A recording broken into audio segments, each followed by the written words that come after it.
Chers auditeurs de Radio Taïwan International, Jean-Yves Vertebise va vous présenter l'émission Géopolitique en Asie.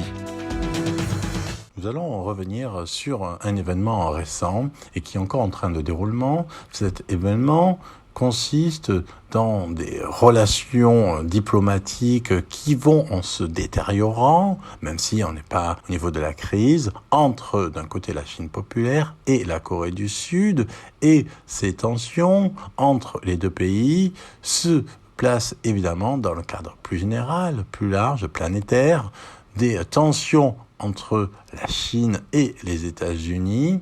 Donc l'événement dont il est question, on va y revenir en profondeur plus tard. Disons tout simplement pour l'instant que lors d'une rencontre entre l'ambassadeur chinois en Corée du Sud, Xing Haiming, et le responsable du principal parti d'opposition en Corée du Sud, à savoir Lee Jae-myung, le président du Parti démocrate de Corée, l'ambassadeur chinois a eu des propos qui ont fortement déplu à la présidence actuelle, car en effet, l'ambassadeur chinois a dit cette chose-là: ceux qui parient sur la défaite de la Chine le regretteront nécessairement plus tard.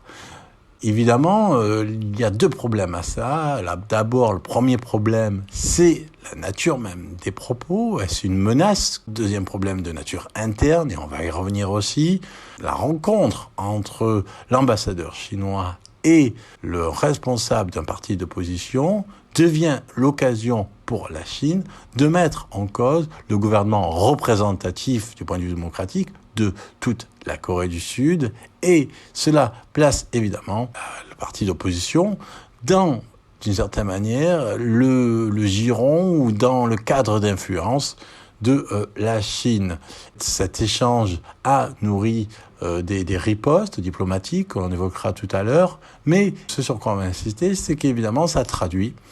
l'accroissement des tensions entre la Chine populaire et la Corée du Sud, avec depuis la nouvelle présidence Yoon et la fin de la présidence Moon, puisque l'ancien président Moon était sur une plateforme de conciliation avec la Chine pour espérer un rapprochement avec la Corée du Nord et de fermeté avec le Japon. Ici, avec la nouvelle présidence Yoon, on est dans le cas opposé, d'une volonté d'améliorer les relations avec le Japon au niveau économique, même au niveau diplomatique, et inversement, une fermeté nouvelle à l'écart de la Chine et une forme, on va dire, de scepticisme profond par rapport à tout ce que la Corée du Nord peut apporter en termes de volonté de paix, puisque effectivement, dans les faits, sans prendre parti pour l'un ou l'autre parti en Corée du Sud, ce qui n'est pas notre propos, on peut que constater que la politique d'apaisement de la présidence Moon n'a pas eu de véritables résultats, c'est presque un euphémisme de dire ça, sur la position nord-coréenne, puisque pendant toute la présidence Moon, la Corée du Nord n'a cessé de multiplier les essais balistiques, n'a pas cessé d'enrichir son programme nucléaire militaire, et donc il n'y a eu aucun progrès, malgré notamment la venue de Trump, malgré des effets médiatiques. Il n'y a eu absolument aucun progrès dans la résolution de la crise entre la Chine, la Corée du Sud et la Corée du Nord. Aucun progrès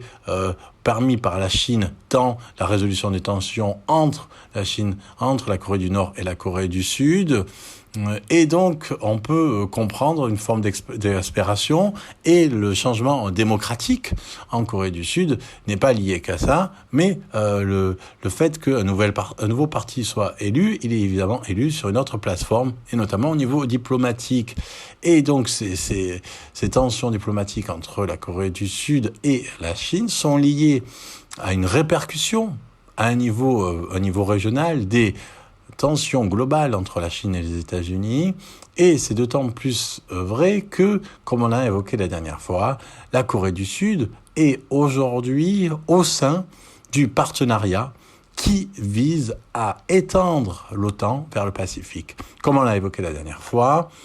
l'OTAN vise maintenant une forme d'extension vers le Pacifique. Donc l'OTAN, normalement, c'est l'organisation du traité de l'Atlantique Nord. Et on sait que la présidence française, Emmanuel Macron, est opposée à une extension des prérogatives de l'OTAN vers le Pacifique. Alors on peut comprendre pourquoi. Parce que le Pacifique, c'est pas l'Atlantique. Parce que, évidemment, cela renforce une forme de tension, de guerre froide avec la Chine. Mais en fait, par rapport à toutes ces différentes raisons, la véritable raison, on peut l'imaginer, par rapport à la France, c'est surtout au niveau de l'industrie militaire. Pourquoi ? Parce que, évidemment, l'OTAN, c'est une forme, évidemment, qui est nécessaire pour l'Europe, pour sa paix et sa stabilité. Et de fait, c'est pourquoi les pays européens cherchent à s'intégrer à l'OTAN. Les pays d'Europe de l'Est cherchent l'intégration à l'OTAN parce que c'est leur seule garantie qu'ils ne seront pas attaqués par la Russie, puisque la Russie a décidé que l'ensemble des anciens pays ex-soviétiques, en fait, n'avaient pas vraiment le choix de décider de leur souveraineté et que donc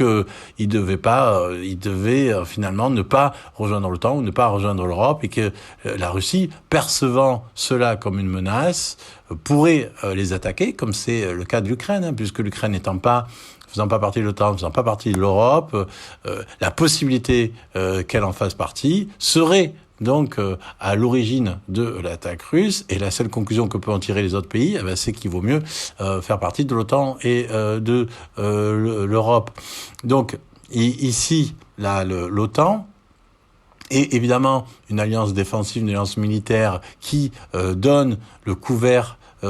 nucléaire et, on va dire, défensif des États-Unis. Mais du point de vue de la France, justement pour ces raisons-là, il y a un problème. Pourquoi ? Parce que les pays de l'OTAN, quand ils vont se fournir en armement, ils vont se fournir, à cause de ça, pour cette raison même, aux États-Unis. Donc la Pologne, quand elle renforce son armement, elle se fournit en Corée du Sud ou aux États-Unis, pas en France. De même pour l'Allemagne, qui se tourne vers les États-Unis, alors même qu'elle a un programme européen commun d'armement avec la France. Et il est évident ici qu'au moment où la France commence véritablement à réussir dans l'export de son matériel militaire le plus sophistiqué, le Rafale, vers des pays qui sont, on va dire, à la marge de la zone d'influence américaine, et notamment dans le Pacifique, au moment où la France commence à vendre des armements, qui sont des contrats extrêmement puissants, notamment au niveau de la flotte sous-marine. Donc ça a échoué avec l'Australie, mais ça pourrait réussir avec l'Indonésie, pour les Scorpènes. Donc à ce moment-là, pour la France, alors même qu'elle-même, elle a une puissance pacifique, l'extension de l'OTAN vers le Pacifique pourrait signifier la fin de ces contrats potentiels avec ces pays d'Asie-Pacifique. Du moins, on peut penser que c'est une des raisons probables par lesquelles on peut expliquer la réticence de la France. Ceci dit, il y a tout un ensemble de raisons qui poussent à comprendre pourquoi les pays comme le Japon, la Corée du Sud et les Philippines, ou plus encore, se rapprochent aujourd'hui fortement des États-Unis, et que de ce point de vue-là, du point de vue des États-Unis, c'est le meilleur moment possible pour penser une extension de l'OTAN vers le Pacifique. Et évidemment, quand la Chine réagit passe face au gouvernement Yoon, quand elle réagit en disant que il faut pas parier sur sa défaite, sinon le pays pourra recevoir des corrections à l'avenir, on voit évidemment que la Chine se projette dans une perspective de conflit possible, et qu'elle dit à la Corée du Sud, ne vous mêlez pas de tous les conflits possibles, notamment avec Taïwan, et sachez tenir votre distance par rapport aux États-Unis, sinon vous serez punis. Donc évidemment, c'est quelque chose qui n'est pas acceptable du point de vue de la souveraineté de la Corée du Sud. Donc il y a eu un rappel de l'ambassadeur chinois par le gouvernement Yoon. Et ensuite, à la suite de ce rappel, c'est l'ambassadeur coréen de Corée du Sud qui a été rappelé par la présidence en Chine. Donc, on voit des tensions diplomatiques. Et ces tensions diplomatiques, elles sont intéressantes parce que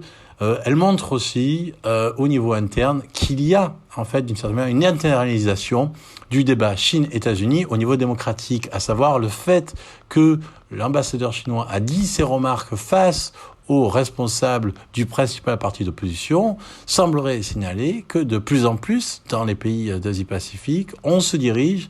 comme à Taïwan, vers des élections où la question, c'est pas seulement des élections internes, sur des questions internes d'argent, de travail, de chômage, etc., mais aussi des questions de la relation à la Chine. Et donc, aujourd'hui, les votants, ceux qui choisissent les dirigeants politiques, ne votent pas simplement sur des questions internes, mais dans l'Asie-Pacifique, plus en plus, il y a comme une généralisation du cas taïwanais, notamment possiblement donc vers la Corée du Sud, où il s'agit aussi de voter pour ou contre un rapprochement avec la Chine ou avec les États-Unis. C'était Jean Evertebise dans son émission Géopolitique en Asie pour RTI.